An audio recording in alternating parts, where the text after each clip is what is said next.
Hi, I'm Crystal Kadakia. Thanks for joining my session From Order Takers to Business Leaders, Redefining L&D's Approach for a Digital Age. Just give you a little bit of background on myself. I have a master's in organization development, a bachelor's in chemical engineering. I spent some time as an L&D manager before starting my own firm. And at this time, what I'm most focused on is really looking at what's possible with the digital age that wasn't possible before when it comes to people. Part of that has been looking at people development and L&D and what's possible in L&D that wasn't possible before. So a colleague and I, Lisa MD Owens, we started looking at this challenge 5 years ago. We started developing and researching and practicing and teaching a new model for designing modern learning. And of course, that's what I'm here to introduce to you all today in this session. So I'm going to say this right now. I'm very excited about it. I might say it a couple of times, but after this 5 years, ATD asked us to write the book on designing modern learning. And we're so excited because it's coming out June 30th. And I say this because we're going to introduce the concepts today. But if you want a deeper dive, that's going to be the place to go. And we're just really excited to share that piece of work with you all. So with that, what I want to share also is that by the end of this, I hope you all are convinced that L&D needs a new approach. And I hope that you see the power of this model, just like we have, just like our participants have, just like our users have, in really being that new way for L&D to approach designing learning in a digital age. So let's get right into it. I'm going to start with a little bit of a story. And what this story means to me is it's a little bit of a feeling of what it's like when you've had a way of doing things for a long time. And someone comes and shakes it up and they do something a little bit different. And because of that difference, you see this huge uptick in impact and effectiveness. That's what this story means to me. And I'll never forget the moment I heard it because I was actually in the audience as this keynote speaker was sharing this story. And she happened to be one of the first female commanders in the military. And as a part of her job, one of the things she had to do was to figure out where and how many troops to move when on the battlefield. And this is the military, they have a process for that, right? There's a very standard way of her getting the information she needed to make that decision. So similar to this very standard personnel status report, she would go into a room and there'd be a PowerPoint. The PowerPoint would share every single troop's information, where they are, what their current status is, what their artillery looks like, what their number of killed look like, what their wounded look like, and she was supposed to make decisions based off of seeing this PowerPoint. Well, the first day on the job, she said 5 minutes in, she had to stop them. She said, "No, this is not how we're going to do this.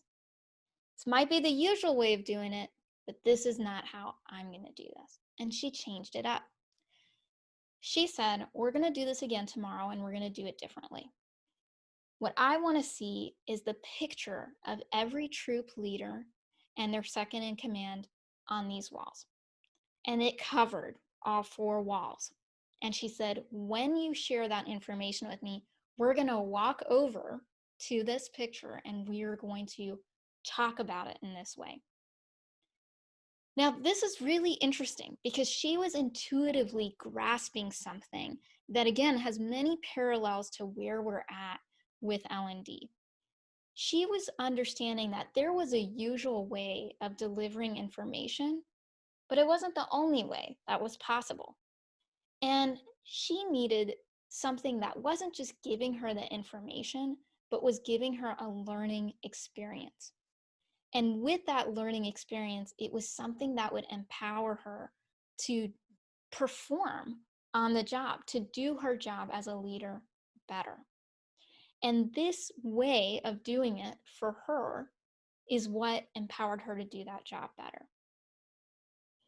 So I love this story because it illustrates a number of different things. It illustrates this idea of there's a usual way of doing things, and then there's new ways that might actually have greater impact and greater effectiveness. I love this quote from Albert Einstein. We use it a lot. In our learning cluster design world. Albert Einstein, he said, learning is an experience. Everything else is just information. At no time has there been more information thrown at employees, at us in L&D, at our business leaders, at our customers, and it's all just information until someone in L&D takes it and turns it into an experience. Now, we've been delivering an experience for a long time, but just like this female commander found out, there could be different ways of creating that experience. The quality of that experience could shift depending on what's available to us now that wasn't available before. So, why might we want to be thinking of something different? Well, did you know that there's a lot of employees, okay, over a third, that feel that the training that's offered to them is not relevant to their specific job role or career path?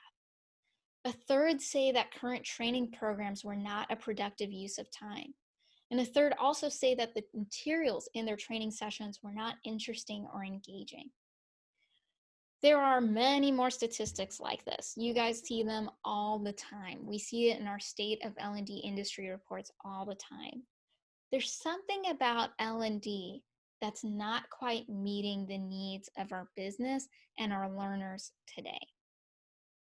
So why are these L&D approaches, why is our usual way of doing things falling short?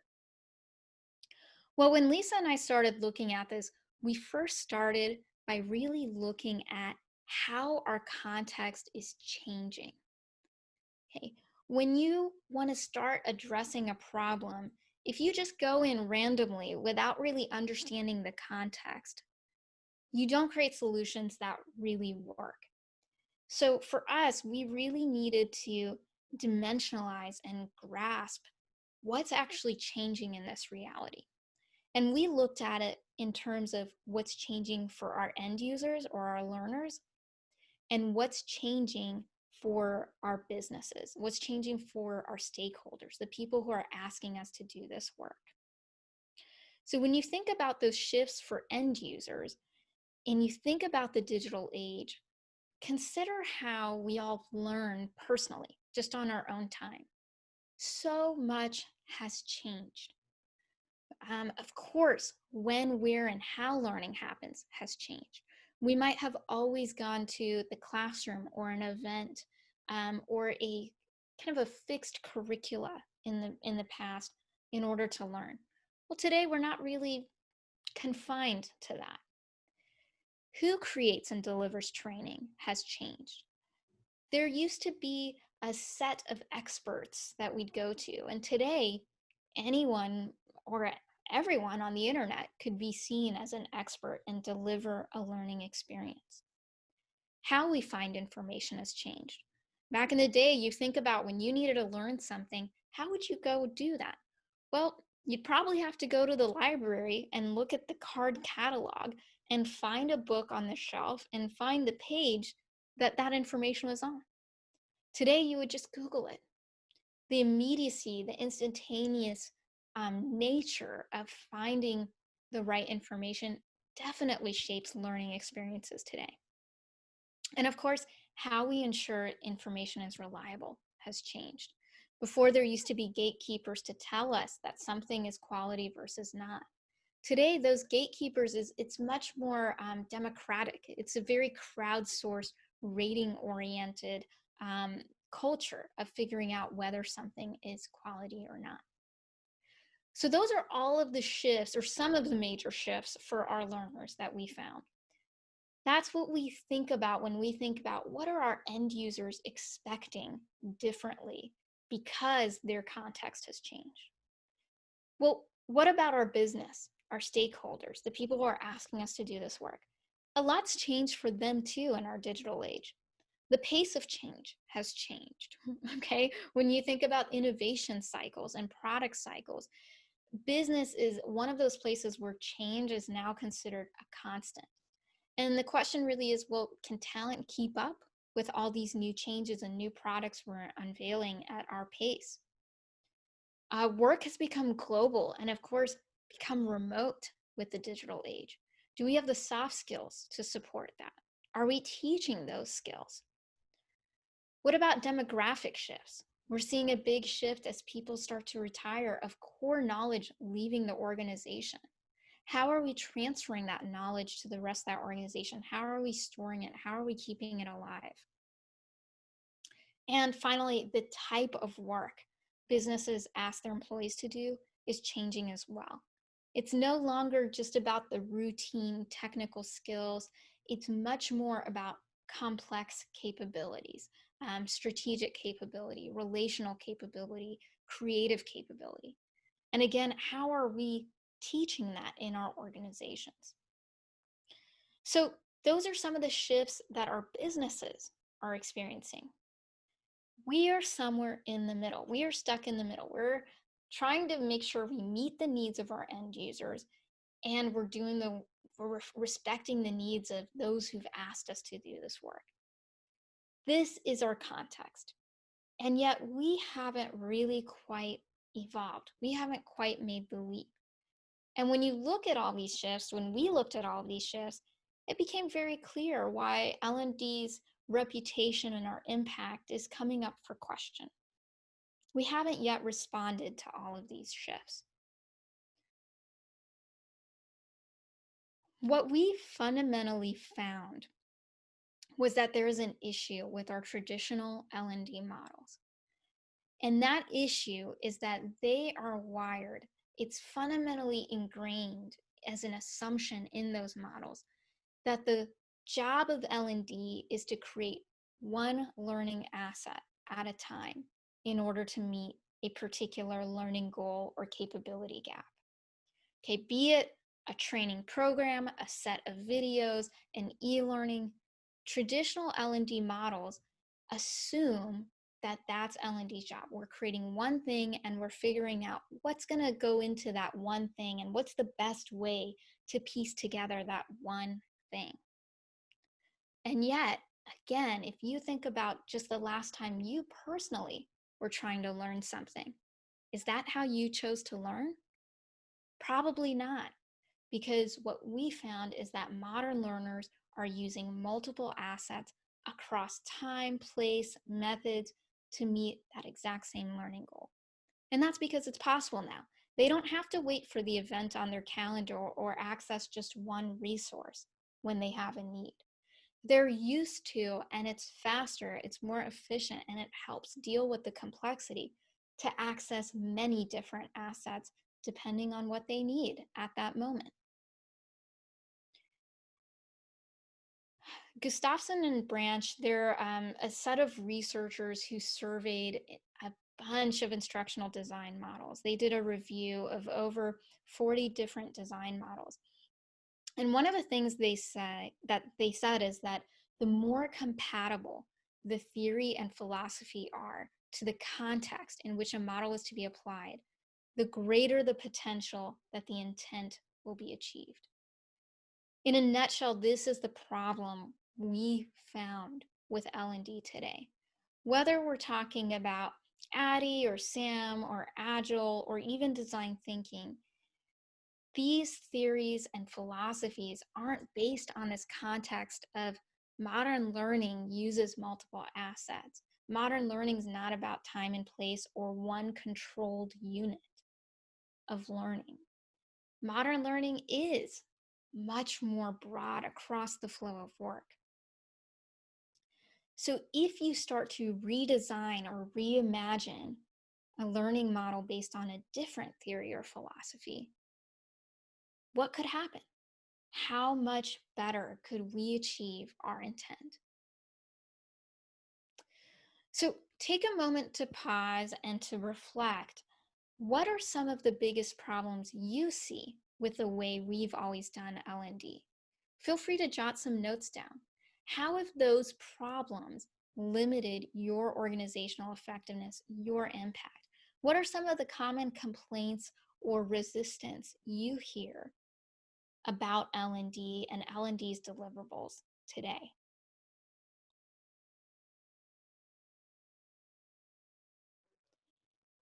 So I know what you're thinking. Okay, Crystal, I know all of the problems we have. I hear them all the time. I experience them all the time.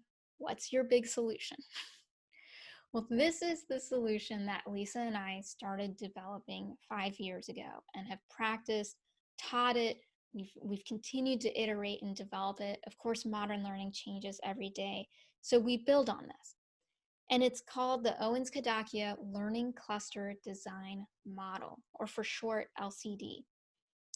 And this model is both a way of thinking and a way of doing, meaning that it's a new philosophy and theory for L&D, and it has a set of actions, each with their own tool to help L&D execute on that theory and philosophy. So the overarching concept here is, if our goal is to design multiple assets that are about changing on the job behavior, what would our process look like? What would our design process look like? And these are the 5 actions we developed and honed that get us there, designing a set of multiple assets. Now, when you design that set of multiple assets, you create a new deliverable. We call that deliverable a learning cluster. It's a cluster of learning assets that you want to surround learners with, that spans across the flow of work. It's not just one time or one place. This is very different from L&D's old deliverable, right? And the old deliverable might be a training program or a set of videos or an e-learning or a job aid. It's one thing, one learning asset.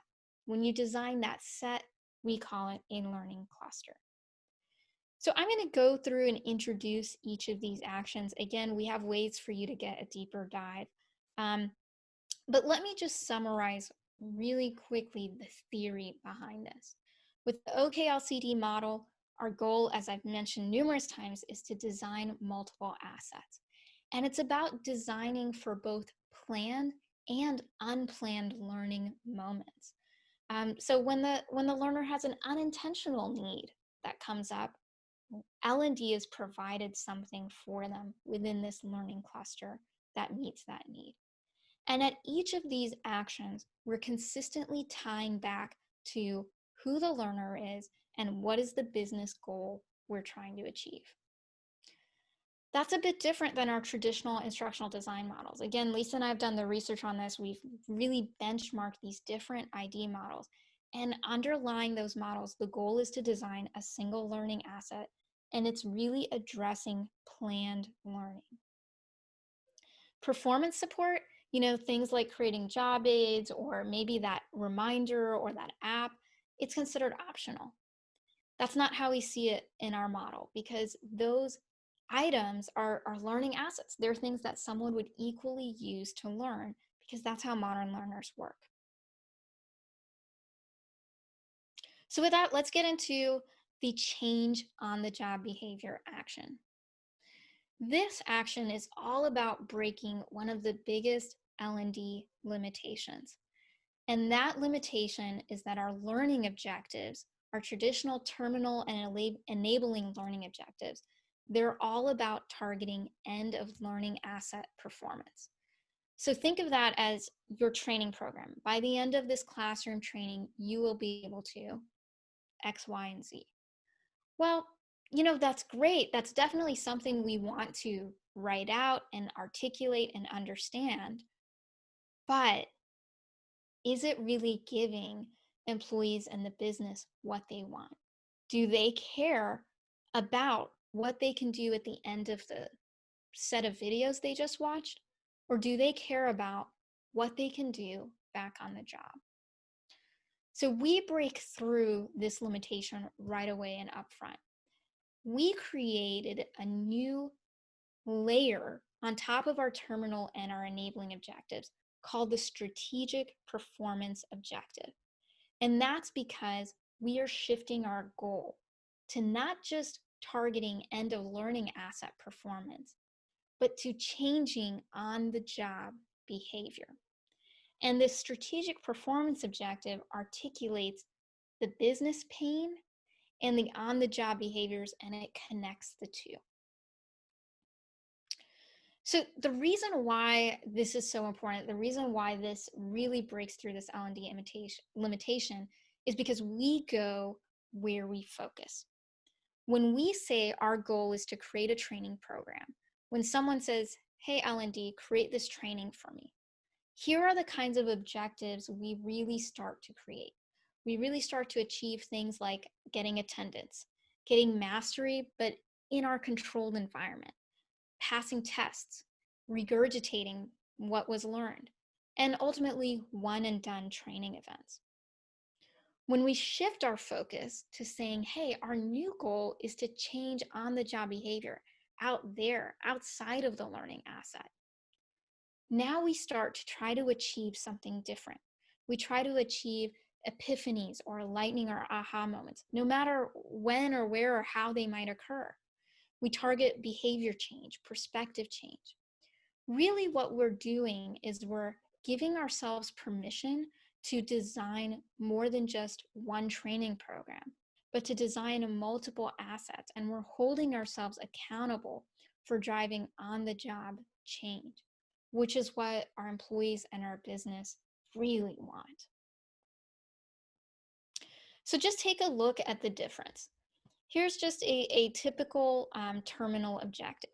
By the end of this CRM software training, marketers will be able to demonstrate adding and updating customer relationships, discuss the benefits of the new system. Okay, and there's probably another, 3 to 5 things you might add to that list.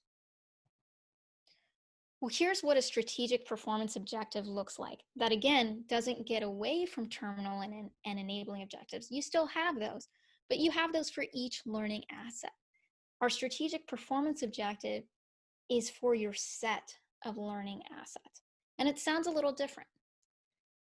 By getting marketers up to speed quickly on the new CRM software, the business will benefit by a 2-point gain in positive customer metrics.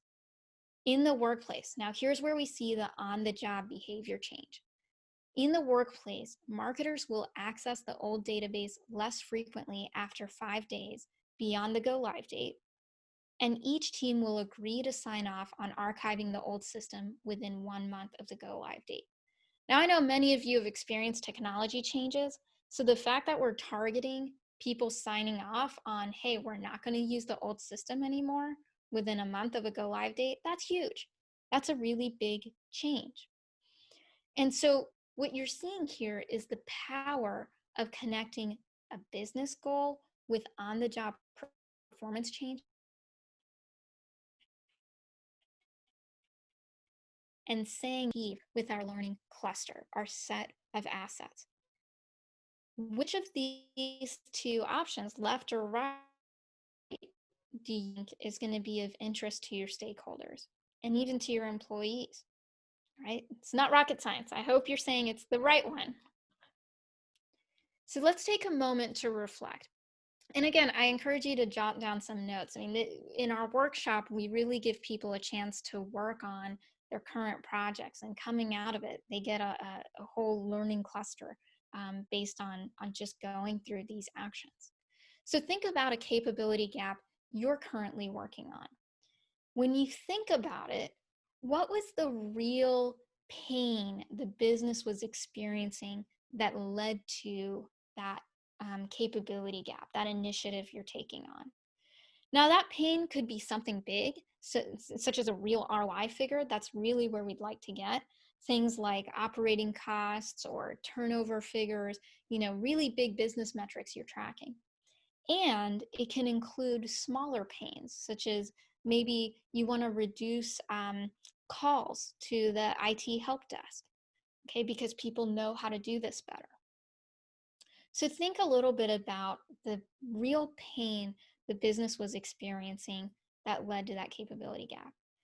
And then name one thing stakeholders would see differently on the job if the learning experience was successful. So these components, again, I can't go into the full tool, but these are some of the components of the strategic performance objective. So moving on to the learn action. This is the learn learner to learner differences action. Another L&D limitation is that we tend to focus on one target audience.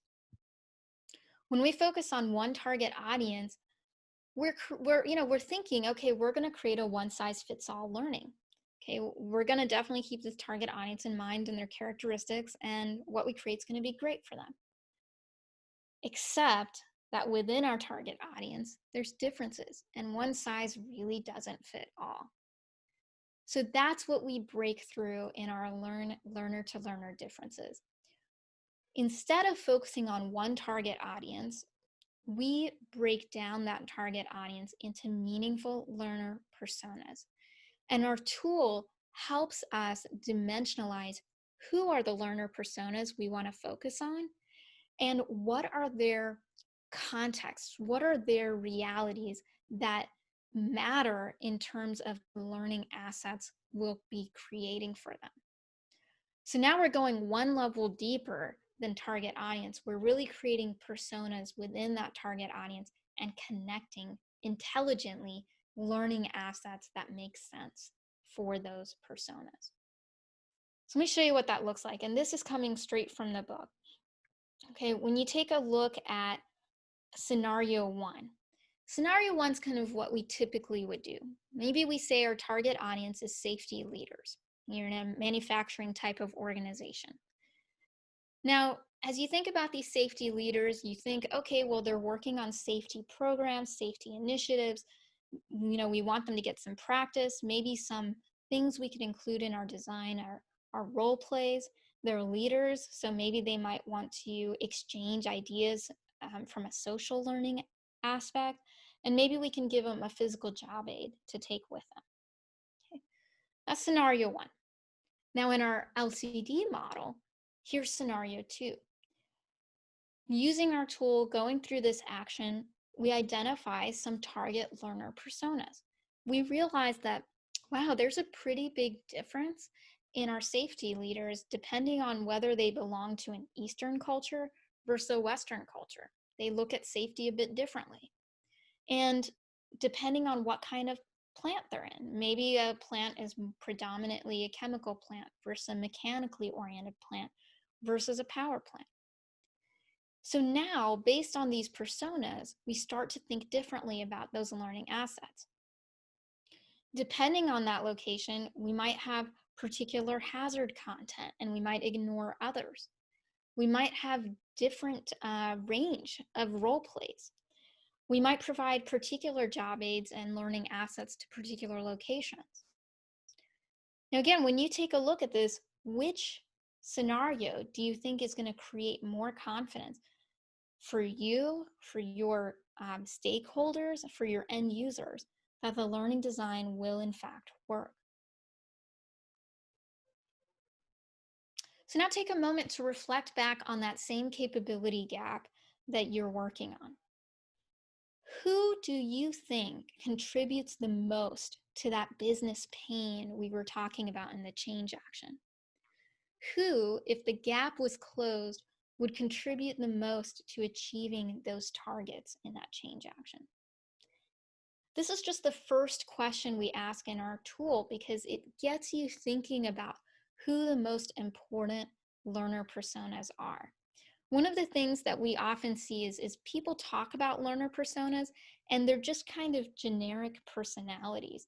They don't really tie back to the goal you're trying to achieve.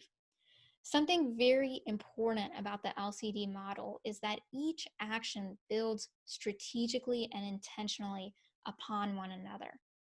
So we're not ever doing anything in a way that's random. It all ties together. So when you start with these questions, you're tying right back into that change action and you're creating something that's just that much more powerful to closing the capability gap you're working on. So moving on to the upgrade existing assets action. Here's a big traditional L&D limitation. We don't really have a method or process to reuse, repurpose, and reconfigure existing training. We all talk about remixing and curating and all of that, but we don't really have a clear way, a strategic way to go about and do it. So what happens oftentimes with the people we've talked to is they talk about, well, we need to modernize our learning, and we just don't know if we're going to have to throw out all of our existing training and start from scratch, or we're just kind of stuck with this thing and, we're going to do the best we can. Well, we break through this in our upgrade existing assets action. We upgrade those assets by applying the 9 elements of modern learning. So in our research, one of the things we did was to really figure out what makes an asset feel and even feel feel like the experience is modern. And we found 9 elements that make a learning asset feel modern. It's accessible. It's autonomous, meaning someone can do it without help. It's chunked. It's current. It's experiential. It's for me.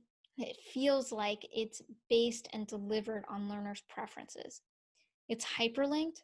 It's MVAC meaning that it's multimedia, and it provides, it's done in a visual, auditory, or kinesthetic way. And it's social. In some way, it includes other people. And social doesn't just have to be face-to-face. We can find that there's a lot of social interaction you can do even when it's not happening in real time, just through seeing other people's comments or seeing their likes or views is a social component. So when you add these 9 elements of modern learning, or you contemplate what you're already doing in these areas, you inherently start to make something feel more modern. Now, you don't have to add all 9 whenever you're upgrading something. Just adding a few of these or improving on a few of these can make a really big impact. The other great thing about the upgrade existing assets action is that it starts your brain thinking about what other learning assets you could provide. If you have an existing class and you start looking at how can I chunk this better, you might get ideas for some new assets like a job aid or a video that might make more sense to do rather than have that particular material in the live class. So it starts moving you forward to our next action. But before we get there, take a moment to think, what existing assets do you have for your capability gap? Are these assets ones that you could upgrade, chunk, or customize? Maybe even create more than one learning asset out of, and in that way, better meet business and learner needs. So as we move forward, we get to the heart of our model, and that is the surround action. I've said this at the beginning, I've said it many times, a big L&D limitation. The biggest limitation is that we focus on creating one learning asset per goal. And it's often outside the flow of work. It's often you have to go, it's not in the moment of need. Sometimes we do have many assets, but they're randomly designed. They weren't thought of as a cohesive set. They might be located on a bunch of different platforms and people can't find them or they don't know where to go.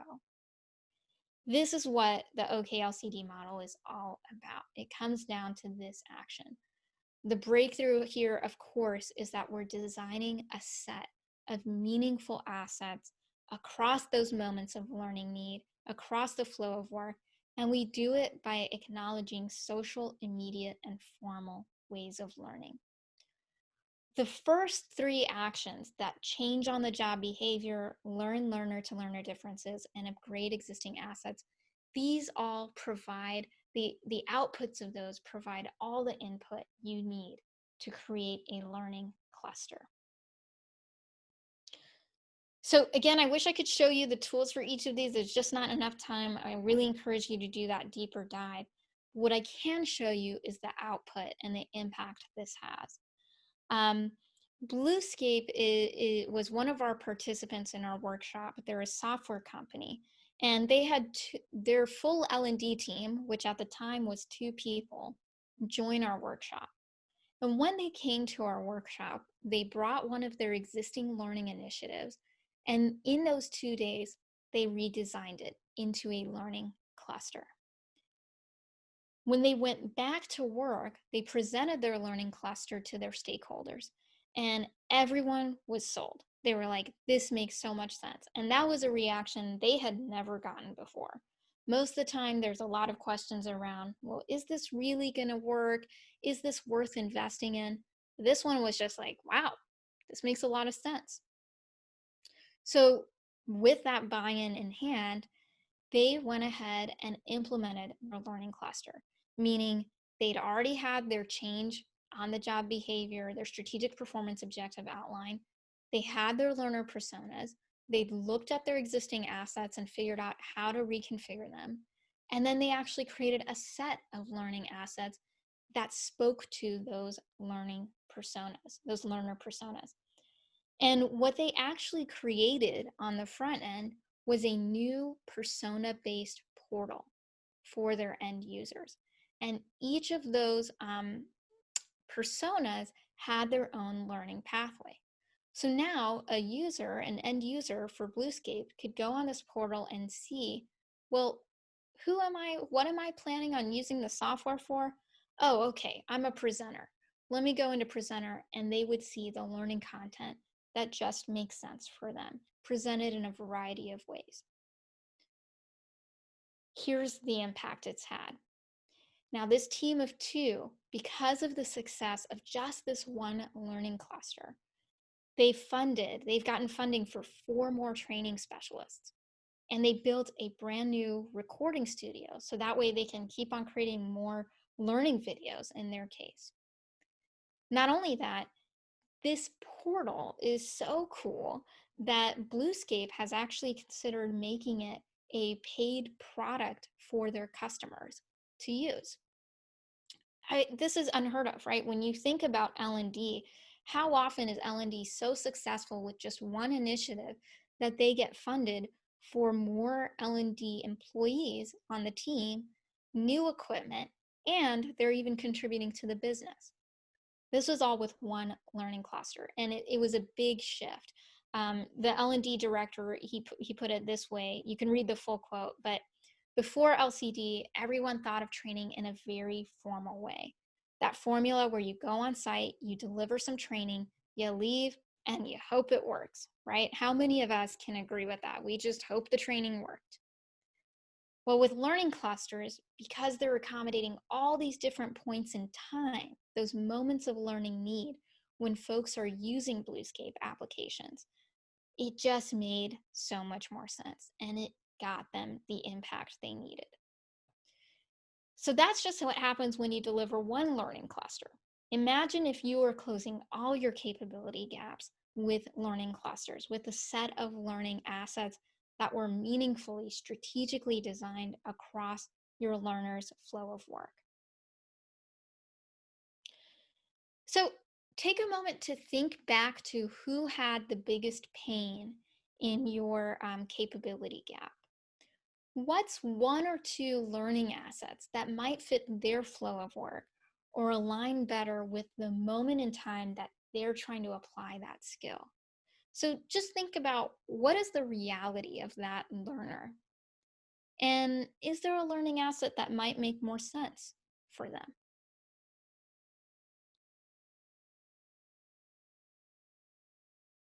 So last but not least, we have the track transformation action.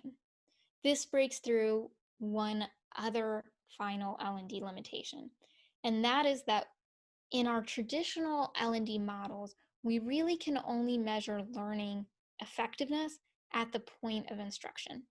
We'll say, I really want to measure the rest of this learning impact but I don't have them, right? I don't have their attention right here. I have their attention here. We've done their performance right here. This is when I can measure it. Well, that all inherently changes the moment you start designing learning clusters.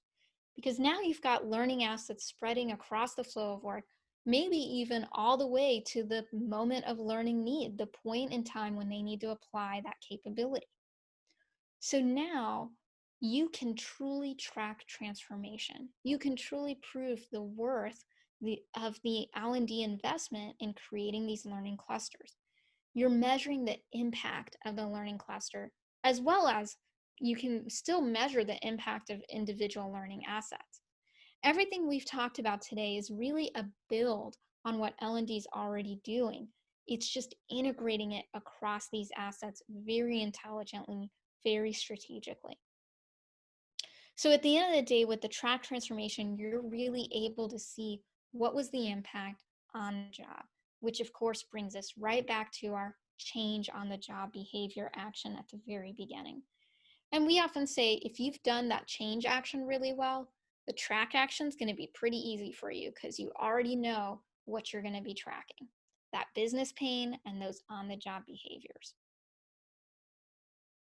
So take a moment to just reflect and think, what's a meaningful measure you wish you had in place to know that the capability gap you're working on is successfully being closed? Now imagine if you had multiple learning assets, not just the one you're building. Would you be able to measure that?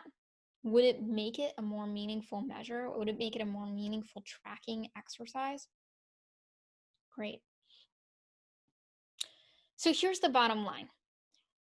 As we wrap up and as we start thinking about the power of the LCD model, it comes down to this. Our traditional instructional design methods, they just weren't designed with the context of today in mind. When you look at when modern learners engage, it isn't just on an event basis or in a controlled curricula basis. Okay, they engage at their different moments of learning need based on the capability gap they're trying to close, based on their personal reality.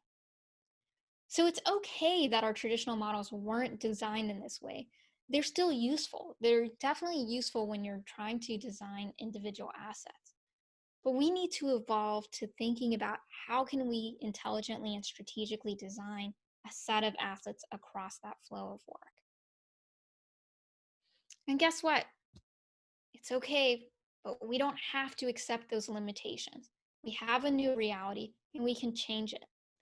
When I talk to folks in L&D, these are some of the comments I hear, and it's honestly it's just hard to hear because they don't need to be true. I'm just seen as an order taker.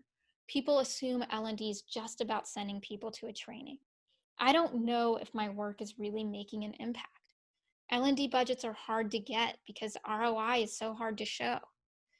Well, it's a great experience when they're in it. I know we did a great job with that learning program, but are they just going to forget it afterwards? And of course, we've never prioritized remote learning, but we sure do need it now. We don't have to accept these limitations. If we reimagine what L&D can do, what L&D's job is, we come up with new answers, new ways of doing our job. And that's really what we've done here. We've looked at this and we've really seen, well, hey, when you have a gap in capability, what if we go beyond one and done? What if we design multiple assets that work together and they're ones that are based on learners' needs? What if we target changing on the job behavior? That's how we start to change our outcomes as L&D and our reputation, is by redefining our job and our approach. One last reflection.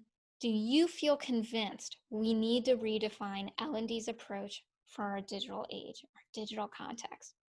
I really hope your answer is yes, because I know that's the answer Lisa and I've come up with, and those folks who've engaged in our model continue to see the limitations and the power that the LCD model has.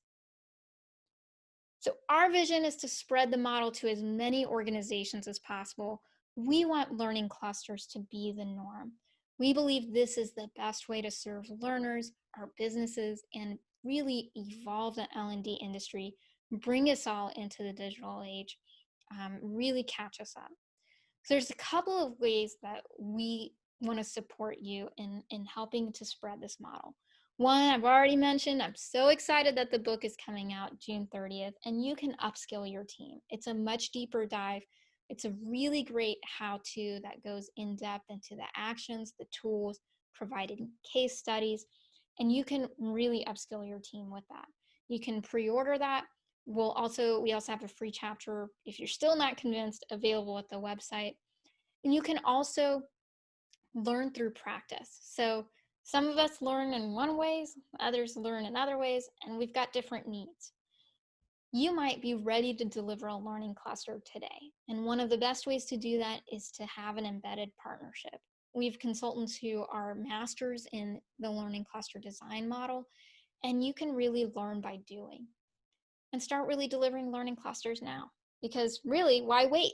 We've already waited too long. We're already past our context. We're already past the old way of doing things, and we're already living in this new reality. So thank you so much for engaging in this session. I really hope that you're feeling convinced and feeling as fired up as we are about what's possible for L&D today. Thank you so much.